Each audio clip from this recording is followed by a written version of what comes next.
खानेवाल के होनहार तालिब इल्म आफाक साबर ने मुल्तान बोर्ड के जनरल साइंस ग्रुप में सेकंड पोजीशन लेकर न सिर्फ खानेवाल का नाम रोशन किया है बल्कि अपने असातिज़ा और वालिदैन के भी सर फख्र से बुलंद कर दिए हैं। आफाक साबर ने मुल्तान बोर्ड के जनरल साइंस ग्रुप में 90% नंबर हासिल करके ये साबित कर दिया है कि अगर मुसलसल लगन से मेहनत की जाए तो किसी भी बुलंदी को छुआ जा सकता है। यही वजह है कि आफाक साबर ने अपनी कामयाबी को असातिज़ा की मेहनत और माँ बाप की दुआओं का नतीजा करार दिया है। सबसे पहले मैं अल्लाह ताला का शुक्रगुजार हूँ कि उसने मुझे इस अजीम कामयाबी से नवाजा। ये मेरी माँ बाप की दुआओं और मेरे असातिज़ा कराम की अनथक मेहनत का ही नतीजा है कि मैंने मुल्तान बोर्ड में सेकंड पोजीशन हासिल की। इस खुशी को बयान करना मुमकिन नहीं क्योंकि जो खुशी मैंने अपने माँ बाप को दी है उसका कोई मोल नहीं।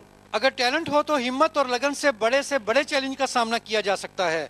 आफाक साबर की यह कामयाबी यकीनन उनके असातिज़ा और वालिदैन के लिए बाइस फ़ख्र है। कैमरामैन टीम के साथ मलक बाबर हुसैन, पाक न्यूज़, खानेवाल।